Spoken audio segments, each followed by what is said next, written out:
berpikir yang bernilai ibadah. Ibadah atau terjemahannya pengabdian kepada Allah itu tidak hanya berupa kegiatan fisik saja, tapi juga termasuk kegiatan berpikir.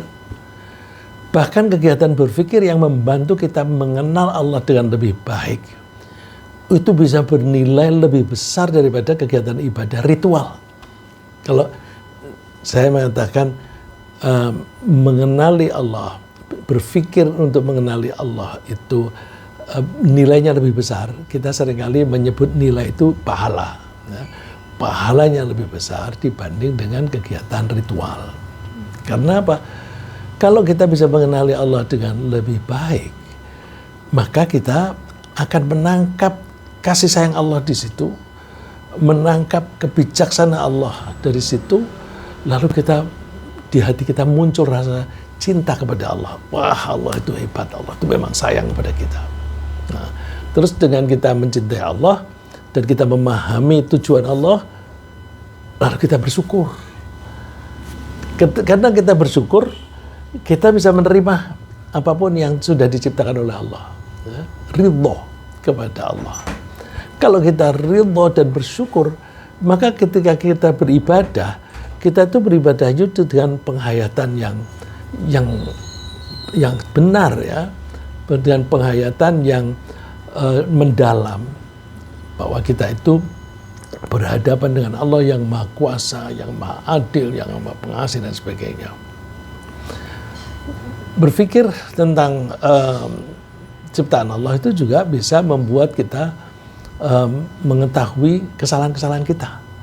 Kalau kita misalnya tadi yang saya sebutkan Amerika dan Iran, kenapa berantem? Oh, karena ada satu negara intervensi negara lain dengan mengambil penguasa yang adil diganti dengan penguasa yang diktator. Wah, itu lalu kita itu menangkapnya bahwa itu kesalahan. Nah, terus kita refleksi, apakah aku pernah merugikan orang lain? Jangan sampai aku merugikan. Nah, maaf, saya ambil contoh Amerika dan Iran ini karena itu negara dan berantemnya itu nyata benar sampai betul-betul menghabiskan nyawa, membunuh banyak nyawa dan membuat kerusakan. Nah, itu skala besar.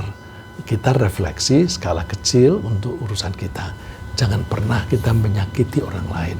Nanti orang lain itu bisa membalas kita. Nah, dengan demikian, kegiatan berpikir untuk merenungkan ciptaan Allah itu bisa meningkatkan keimanan kita kepada Allah.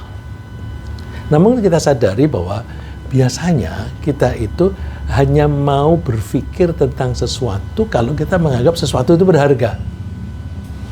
Kalau kita tidak menganggap berharga, kita malas berpikir. Misalnya, belajar manajemen. Kalau orang tidak tahu manajemen itu apa, malas belajar.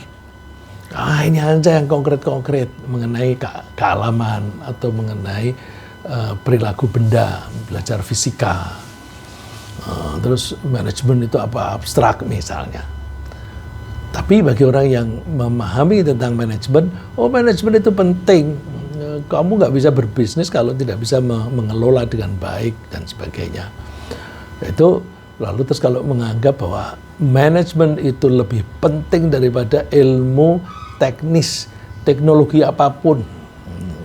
Ya, misalnya, ada orang yang membuat perusahaan, mendirikan perusahaan mengenai perminyakan. Lah, kamu ini kan tidak pernah belajar tentang perminyakan. Kenapa kamu berani membuka perusahaan itu? Ya, itu insinyur, ahli keuangan, ahli matematika dan sebagainya. Itu kan bisa kita sewa. Jadi yang penting bagaimana kita memanage orang-orang itu. Jadi kalau seperti itu, ilmu manajemen itu penting. Nah, kita hanya mau berpikir tentang Allah kalau kita menganggap itu penting. Kalau kita tidak menangkap bahwa itu penting dan berharga untuk kita malas belajar. Oleh karena itu, mesti kita sadarkan dulu value dari berpikir tentang ciptaan Allah untuk mengenal Allah lebih baik. Ya. Oleh karena itu, jika kita ingin mempelajari sesuatu dalam hal ini, ingin mempelajari ciptaan Allah, kita mesti terlebih dahulu menanamkan anggapan bahwa apapun yang telah diciptakan oleh Allah itu pasti berguna, bahkan berharga untuk kepentingan kita. Seperti Allah berfirman sendiri, "Walladzi khalaqalakum ma fil ardi jami'a." Allah itu yang menciptakan semua yang ada di bumi ini untuk kamu semua. Jadi semua benda yang ada di bumi, semuanya itu masing-masing untuk kepentingan kita. Coba deh, itu kalau kita itu kalau tidak bisa memanfaatkan sesuatu kan karena kita belum mempelajarinya. Misalnya dulu dari tanah ya bisa kita manfaatkan batu bara, emas begitu. Tapi ternyata ada juga partikel-partikel kecil dari tanah itu yang berguna, yang disebut rare earth, ya, tanah jarang. Wah, itu harganya mahal sekali. Itu karena berantemnya Amerika dan Cina, berantem terutama dalam dagang. Wah, kamu harus membayar tarif sekian. Nah, Cina dikurangi produk ekspornya ke Amerika, tanah jarang. Kelimpungan karena komputer, barang-barang elektronik dan juga bahkan jet pesawat terbang itu membutuhkan rare earth. Mereka kalau perang kan senjatanya juga membutuhkan itu. Ya. Oleh karena itu kita ini kalau menganggap benda tidak ada gunanya itu jangan berhenti di situ. Berarti kita belum mempelajari dengan baik, karena apapun yang diciptakan oleh Allah, sekecil apapun, itu pasti berguna untuk kita. Karena Allah mengatakan, "Alladzi khalaqalakum ma fil ardi jami'a." Semua yang ada di bumi ini, semuanya untuk kalian masing-masing. Tsumma stawa ilas sama'i fasawwahunna sab'a samawat. Kemudian Allah menciptakan langit itu ada 7 macam. Nah, itu dalam hal ini yang saya ingin mengajak membahas adalah yang kita gampang menggapai. Kalau di langit itu kan kita sulit mempelajarinya. Makanya di ayat ini juga ketika membahas tentang langit itu tidak disebutkan secara eksplisit seperti bumi, bahwa semuanya itu untuk kalian. Dengan demikian kita bisa memahami jika dikatakan bahwa menghormati tanda-tanda kekuasaan Allah. Mohon maaf kalau saya dianggap belum mencat. Jadi kalau kita melihat benda, misalnya air itu diciptakan oleh Allah merupakan kombinasi dari hidrogen dan oksigen. Terus itu bisa hidrogen dan oksigennya bisa kumpul, bisa pisah. Kalau pisah maka menjadi gas. Kalau jadi gas maka dia ringan. Kalau dia ringan maka dia terbang, naik ke atas dan sebagainya. Ya. Nah itu berarti air itu bisa menjadi tanda kekuasaan Allah dan tanda kasih sayang Allah. Tanda kekuasaan Allah, kok bisa Allah itu memisahkan hidrogen dan oksigen itu hanya dengan sinar matahari misalnya. Terus kasih sayang Allah, dengan pemisahan itu Allah itu menyayangi kita. Karena dengan memisahkan itu, maka yang terbang itu hanya air saja. Garamnya tetap tinggal. Karena garamnya tinggal, maka ketika hidrogen dan oksigen itu berada di awan, di atas, kemudian berkumpul jatuh jadi hujan, tidak ada asinnya. Itu bisa kita minum. Oh, Masya Allah, ternyata Allah itu menciptakan semacam itu karena kasih sayang Allah kepada kita. Jadi kita menganggap bahwa semua ciptaan Allah itu adalah tanda kebesaran Allah. Tanda kebesaran itu bahasa Qur'annya ayat. Ya, jadi ayat itu bisa berarti statement dalam Al-Quran. Ya, kalau satu tanda bulat-bulat itu satu ayat. Ya. Al-Quran dalam hal bunyi itu ayat. Tapi ayat itu juga bisa berarti ciptaan Allah yang menunjukkan kekuasaannya. Makhluk apapun yang menunjukkan ciptaan kekuasaan Allah itu ayat. Jadi dengan begitu, ayat itu ada dua macam. Ada ayat yang sifatnya statement. Statement itu kan ucapan. Bahasa Arabnya qauliyah. Ayat qauliyah. Qaul itu ucapan. Ayat yang diucapkan. Ada ayat yang disebut kauniyah. Kauniyah itu artinya keberadaan. Keberadaannya benda. Nah, itu kauniyah. Jadi ayat itu ada ayat, maksudnya tanda kebesaran Allah. Itu bisa kita pelajari dari dua macam ayat tadi. Dari Al-Quran dan dari fenomena alam atau barang-barang yang ada di alam. Nah, seringkali apa yang ada di alam raya ini perilakunya disebutkan di dalam Al-Quran. Jadi dengan begitu ada pertemuan, ada kombinasi antara ayat Al-Quran yang merujuk kepada ayat kauniyah, keberadaan satu benda. Dengan demikian kita bisa memahami jika dikatakan bahwa menghormati tanda-tanda kekuasaan Allah dalam mencipta dan memikirkan atau merenungkan tentang kemanfaatan suatu ciptaan Allah untuk kita, itu termasuk bagian dari ketakwaan. Jadi merenungkan tentang ciptaan Allah, untuk memahami kasih sayang Allah, untuk memahami kekuasaan Allah, itu bagian dari ketakwaan. Allah menyebutnya dzalika wa may yu'azzim sya'airallahi fa innaha min taqwal qulub. Demikian itu siapa yang mau menghormati, yang mau mengagungkan syiar. Syiar ini artinya sama dengan ayat tadi. Syiar Allah atau tanda-tanda kebesaran Allah, maka hal itu termasuk ketakwaan yang ada di kolbu.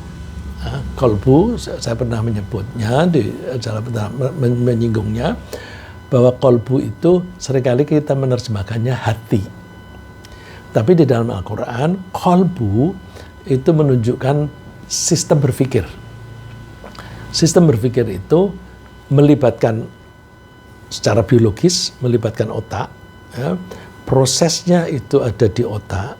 Kemudian kesimpulan yang diambil oleh otak itu akan diteruskan ke saraf tulang belakang, terus sampai ke jantung. Jantung nanti akan bereaksi. Jadi kalau kita memikirkan sesuatu, terus kemudian kita simpulkan bahwa, kalau begitu ini berbahaya ini untuk saya. Kalau kita menganggap berbahaya, berarti kita merasa diri kita terancam. Begitu kita merasa terancam, itu kan kesimpulan yang ada di otak kita.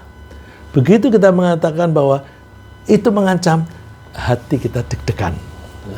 Deg-degan. Jadi memikirkan tentang tanda-tanda kebesaran Allah yang berupa benda-benda itu bagian dari ketakwaan dalam pola berpikir.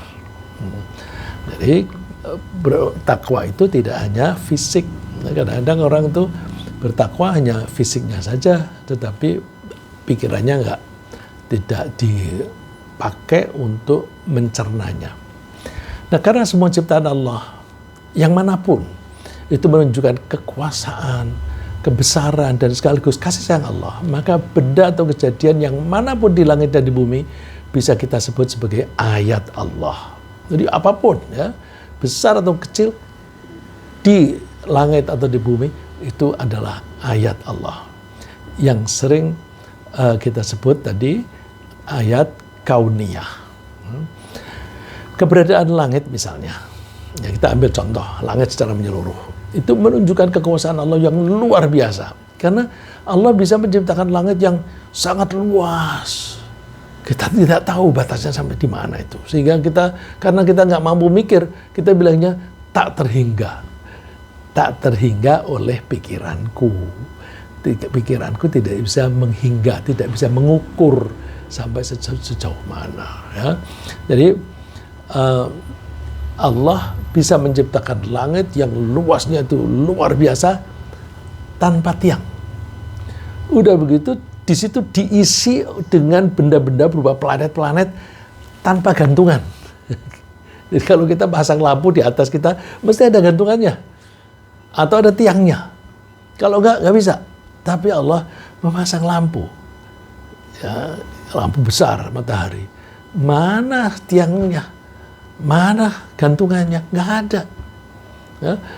Dan matahari dan planet-planet itu beredar. Dan beredarnya itu teratur. Tidak tabrakan satu dengan yang lain. Nah, dan keteraturan ini menjaga keseimbangan. Keseimbangan benda-benda, hubungan antara benda-benda tadi. Maka kita dengan melihat seperti itu, kita melihat betapa besar kekuasaan Allah, betapa kuatnya Allah, ya. Bahwa betapa Allah itu tidak terpengaruh oleh panas. Matahari kan panas begitu, tapi Allah tidak terpengaruh. Ya, ya, dengan memikirkan dan merenungkan ciptaan langit yang sangat luas, disertai dengan planet-planet yang banyak sekali, semestinya kita menyadari bahwa Allah itu maha besar, Allah itu maha kuasa, maha bisa menciptakan apapun. Loh, kalau kita menyadari itu, lalu akunya apa? Kita di bumi ini, dibanding bumi aja tempat kita berpijak itu kita terlalu kecil.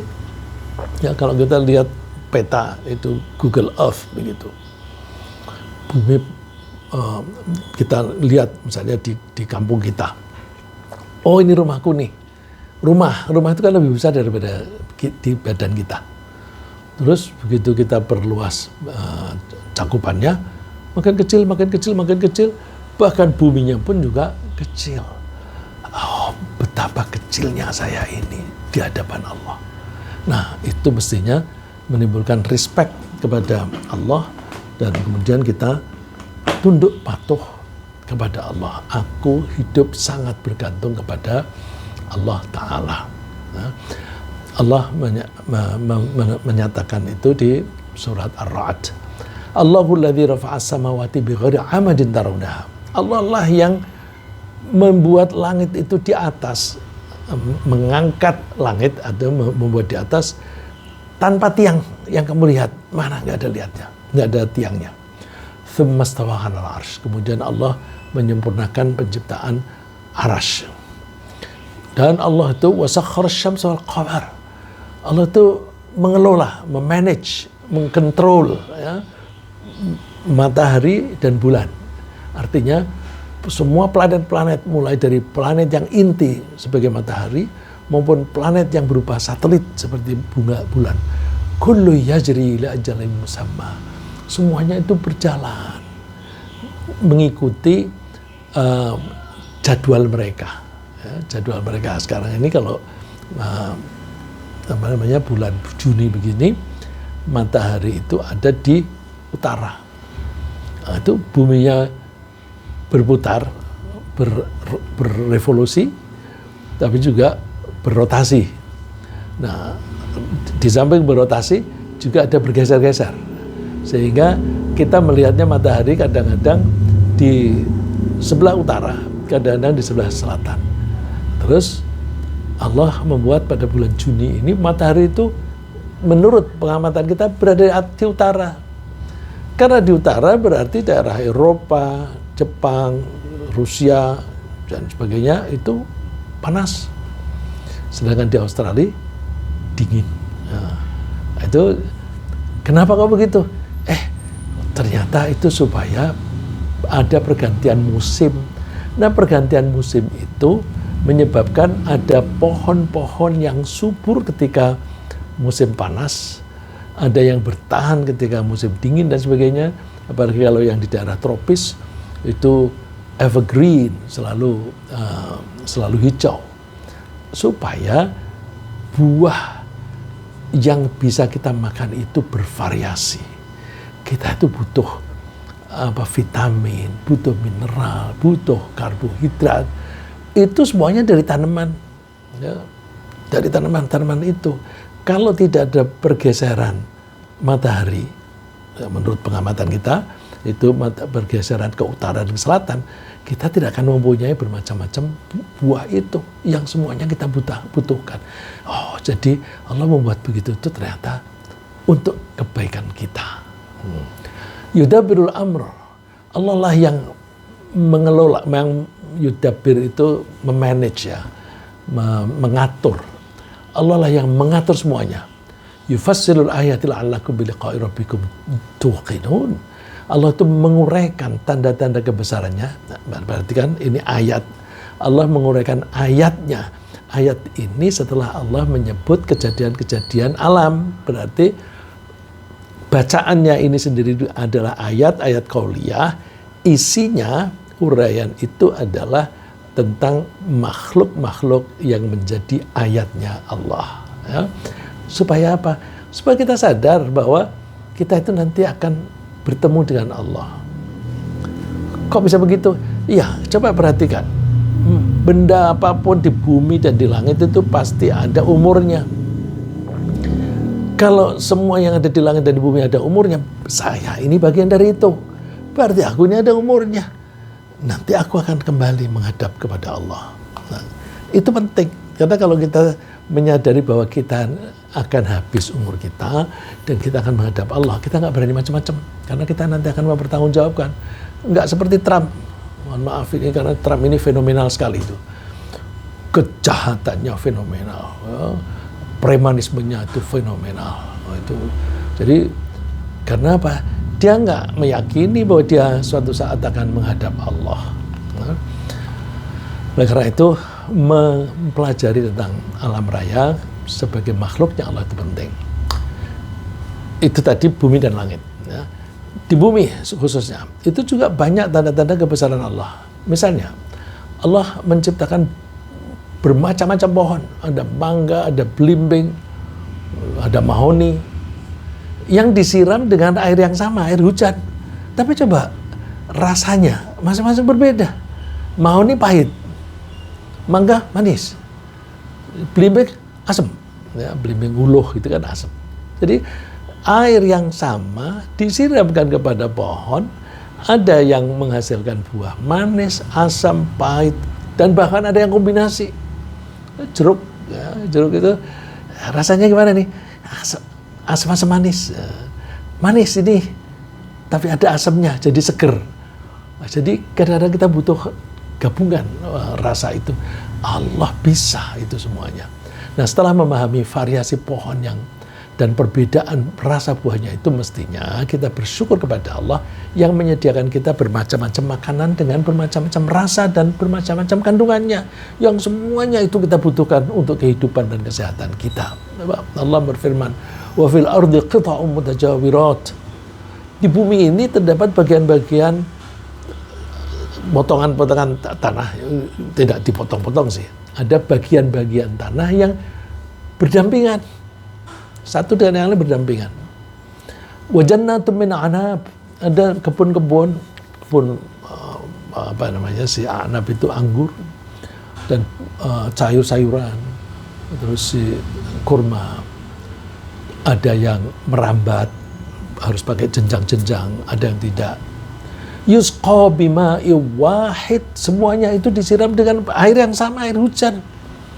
Tapi apa? Wa nufaddilu ba'daha 'ala ba'din fil ukul. Rasanya sebagian kami buat lebih daripada yang lain. Lebih di sini ada yang lebih asam, ada yang lebih manis, ada yang lebih pahit. Ya, kadang-kadang kita butuh pahit dan kadang-kadang kita senang, beberapa kita senang pahit. Pare itu kan pahit. Wah, tapi ada orang yang begitu ada pare dia suka sekali. Padahal kalau kita coba, lah pahit begini kok suka. Ya, karena sudah terbiasa. Ada kembangnya pahit. Kalau di Jawa Tengah itu banyak disuka itu. Kembang turi. Ya, itu agak pahit, tapi orang suka. Nah, inna fi dzalika laayatil liqaumin yaqilun. Semuanya itu menunjukkan tanda-tanda kebesaran Allah bagi orang yang mau berpikir. Ya, jadi kita ini didorong untuk berpikir. Ya, makanya sih kalau kita heran kalau ada orang kok bisa ya manusia sudah meninggal dunia disembah, dianggap berkuasa. Itu dari mana? Nah, itu kok nggak menggunakan pikirannya, gitu kan? Nah itu kita dilatih untuk mengembangkan pola pikir kita dengan cara yang benar. Contoh lagi, gunung-gunung ya. Allah menciptakan gunung-gunung itu mengandung mineral yang berbeda-beda. Karena kandungan mineralnya beda-beda, warnanya beda-beda. Kenapa dibuat beda-beda? Untuk memenuhi kebutuhan kita, untuk kebutuhan kehidupan kita. Misalnya, kalau di sepanjang Jawa Tengah, itu bagian utara itu kan banyak pegunungan itu. Putih mengandung kapur. Terus kapur itu bisa dipakai untuk kepentingan orang-orang massa macam sebagainya, tapi yang lebih banyak dipakai untuk bangunan ya. Orang yang sederhana itu dibakar kemudian nanti dihancurkan, diaduk dengan semen dan pasir. Tapi kalau ada pabriknya dijadikan semen. Nah, itu akhirnya pabrik semen kan ada di Jawa bagian utara. Di Cirebon ada, di Gresik ada, di daerah dekat Cibubur situ itu juga ada. Nah itu karena kebutuhan kita macam-macam. Tapi ada gunung yang tidak mengandung mineral yang semacam itu, tapi ditanemin padi nggak subur. Tapi jati bagus sekali di situ, seperti di Blora. Itu menanam padi susah di situ, tapi untuk jati bagus. Karena apa? Kita butuh kayunya untuk furniture, untuk meja kursi, jendela, pintu. Kalau Allah tidak membuat bagian-bagian tanah yang subur untuk jati, untuk kayu-kayuan, sengon dan sebagainya, kita susah membangun rumah. Jadi, rupanya Allah itu membuat gunung berbeda-beda itu semuanya untuk kebutuhan kita. Nah Allah menguraikan di sini. Wa minal jibali judadun bildu wa humrun mukhtalifun alwanuha wa gharabi busud. Dan di antara gunung-gunung itu ada garis-garis putih dan merah yang beraneka macam warnanya. Dan ada pula yang hitam pekat.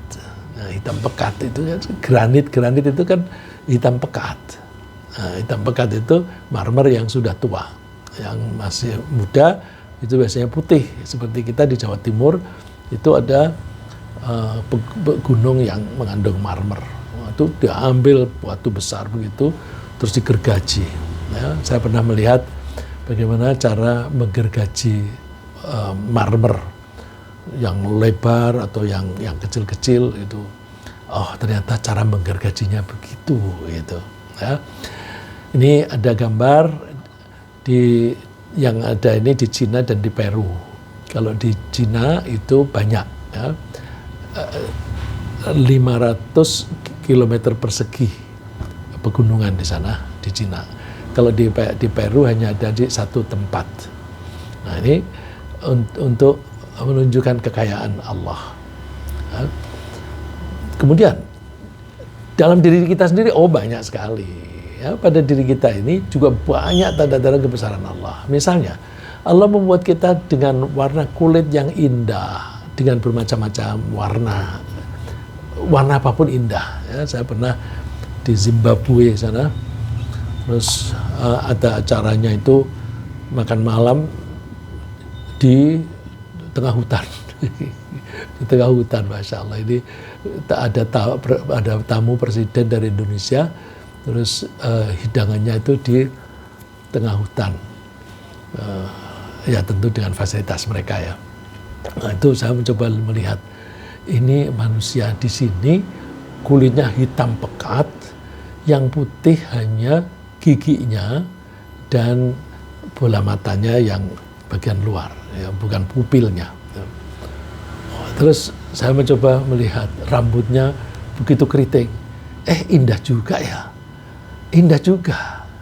Jadi kalau kita itu merasa sombong, kita lalu tidak melihat keindahan itu. Alah, orang hitam gitu. Tapi coba jangan dengan kesombongan.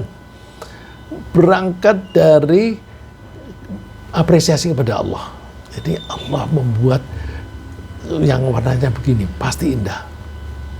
Terus saya melihatnya, wah bagus juga ya. Nah, saya tuh melihatnya dalam rangka mengapresiasi kreasi Allah. Tapi teman-teman saya itu geledek. Riza mulai tertarik sama wanita hitam. Oh, Masya Allah ya. Ya biarinlah. Saya itu, kan, hati saya itu sedang mengapresiasi Allah. Ya. Terus masing-masing itu di samping kulitnya berbeda, bahasanya juga berbeda-beda. Kenapa berbeda-beda? Ya karena lingkungannya berbeda, benda-benda yang ada di situ juga berbeda-beda. Karena benda-benda yang ada di situ berbeda-beda, maka cara mereka menangani benda-benda itu juga berbeda.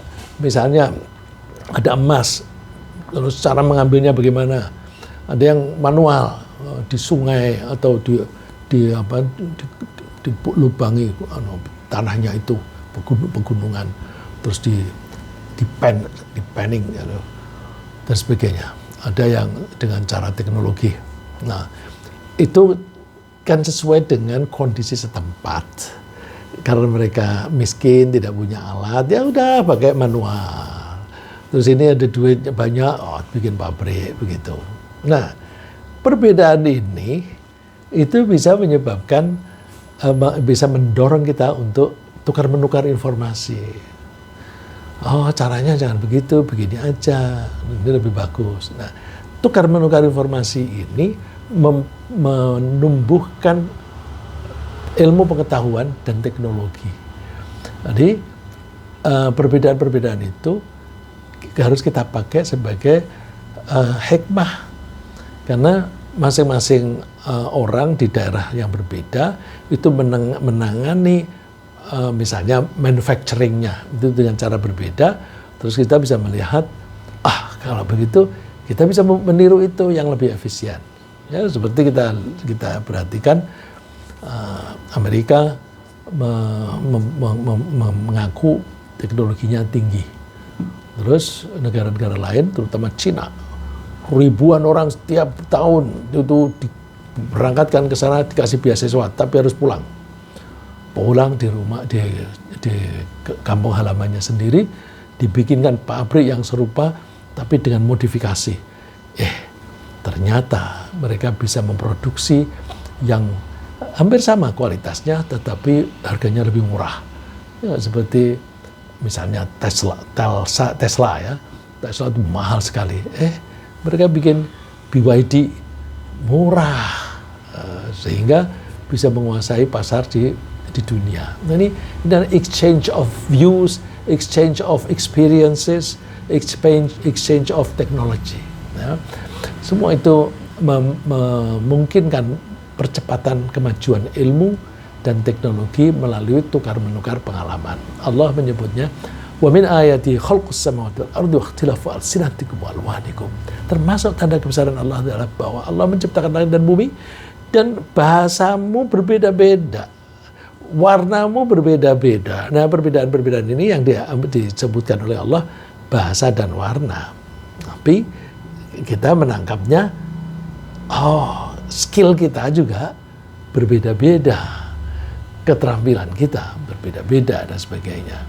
Inna fi dzalika la ayatin lil alimin. Hal itu menjadi tanda-tanda kebesaran bagi Allah bagi orang yang berilmu. Hati-hati, ini bacanya bukan lil alamin. Kalau lil alamin untuk alam atau orang seluruh dunia. Tapi di sini alimin. Kalau alimin orang yang berilmu. Contoh lagi, binatang ternak. Pada binatang ternak juga ada tanda-tanda kasih sayang Allah. Karena Allah menciptakan banyak manfaat yang bisa kita peroleh dari binatang ternak. Apa antara lain? Antara lain, binatang ternak itu memberi kita makanan dagingnya. Memberi minuman, susunya. Dan juga bisa kita manfaatkan sebagai tenaga kerja untuk mengolah tanah. Kalau saya lihat di bawah Gunung Muria itu banyak orang menanam tebu, terus tidak dibawa ke pabrik gula, tapi digiling sendiri. Itu menggilingnya itu pakai sapi, mutar begitu. Nah, itu menggiling. Nah, itu kan dipakai sebagai tenaga kerja dan juga sebagai kendaraan. Kendaraan sebagai binatang sebagai kendaraan itu penting. Coba di padang pasir, kendaraan apa yang bisa dipakai? Onta. Nggak ada yang bisa mengalahkan onta untuk sarana transportasi di daerah semacam itu. Dan tangguh sekali onta itu. Saya pernah naik onta dari tempat yang tinggi ke tempat yang rendah itu, kalau toh kita tuh tidak pakai apa-apa, kita pakai kaki kita sendiri untuk takut terpleset atau terjatuh. Onta itu saya dengan enak saja tuh, dek dek dek dek, masya Allah. Jadi itu kendaraan yang tangguh di area semacam itu. Wa innalakum fil an'amil ibrah. Sungguh bagi kamu binatang ternak itu mempunyai pelajaran atau mengandung banyak pelajaran. Contohnya, nusqikum mimma fi butuniha. Kami memberi kalian minum dari perutnya. Walakum fiha manafi', dan kamu mendapatkan banyak manfaat. Disebutnya sini manafi'u katsirah, manfaat yang banyak. Wa minha ta'kulun, dan juga dari binatang itu kalian bisa makan. Nah, jadi binatang ternak juga termasuk ayatnya Allah. Nah, karena Allah memang menciptakan binatang ternak itu memenuhi bermacam-macam kebutuhan kita. Kita kan berkepentingan dengan binatang ternak. Terus bagaimana supaya binatang ternak bisa dimanfaatkan? Perhatikan, semua binatang ternak itu dibuat oleh Allah itu jinak dan mudah ditundukkan. Coba kalau tidak jinak, kita mau menyembelih untuk kurban, wah kita diseruduk gitu. Tapi diam aja, dijegal, tidurin, diam aja, nurut. Terus kita kasih tunggangan, kasih beban untuk mengangkut, nurut. Kita kasih kereta, ini digeret, nurut ya. Jadi mudah dikendalikan. Banyak juga sangat produktif. Sangat produktif itu artinya cepat punya anak dan cepat besar. Kenapa? Ya memang itu disediakan oleh Allah untuk makanan kita. Maka dibuat produktif sekali. Bandingkan dengan binatang yang tidak untuk makan kita. Harimau itu bukan untuk makanan kita. Maka dibuat oleh Allah galak. Kita jangan deket-deket. Jangan juga kita piara. Ya, mungkin waktu kecil dia baik-baik. Nanti ketika dewasa bisa-bisa kita diterkam sendiri. Ya. Jadi Allah menyebutnya wadhallalnaha lahum. Kamilah yang membuat jinak binatang ternak itu untuk manusia. Karena jinak faminha rakubuhum, di antara binatang ternak itu bisa mereka gunakan untuk tunggangan, wa minha ya'kulun, dan dari binatang ternak itu mereka manusia bisa makan. Walahum fiha manafi'u wa masyarib, masih ada banyak manfaat lagi dan juga minuman. Terus lalu Allah mempertanyakan, afala yashkurun, apakah manusia tidak mau bersyukur? Ya, jadi kalau kita mau merenungkan kasih sayang Allah melalui ciptaannya, mestinya kita tuh bisa bersyukur. Demikian juga angin misalnya. Angin itu memberi manfaat yang banyak. Ya. Misalnya Allah menggunakan angin untuk menggiring awan yang membawa air hujan untuk minuman kita, dan menggunakan angin untuk mengawinkan tumbuh-tumbuhan agar berkembang dan berbuah. Wa arsalna riyah lawaqih. Kami meniupkan angin untuk mengawinkan tumbuh-tumbuhan. Fa anzalna minas sama'i ma'an, kemudian kami turunkan air dari atas, dari langit. Fa asqainakum, lalu kami memberi minuman kepada kalian air dari hujan itu, dan juga kepada binatang ternak tadi. Wa ma antum bikhazinin, padahal kalian itu tidak bisa menampung untuk simpanan. Ya, air itu kan terus diserap oleh tanah. Tapi itu juga bermanfaat. Kemudian angin juga begitu, kita nggak bisa menampung.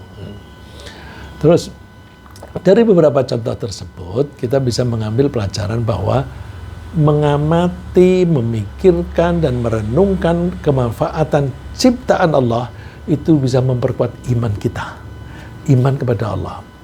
Karena pemahaman yang diperoleh dari perenungan itu bisa menyebabkan kita makin bersyukur atas kasih sayang Allah yang diberikan oleh Allah melalui ciptaannya. Oleh karena itu, mari kita memperbanyak memikirkan dan merenungkan tentang ciptaan Allah, dan kita tidak berhenti merenungkannya sebelum memperoleh kesimpulan bahwa benda yang sedang kita pikirkan itu ternyata banyak memberi manfaat kepada kita, dan itu berarti Allah sangat menyayangi kita.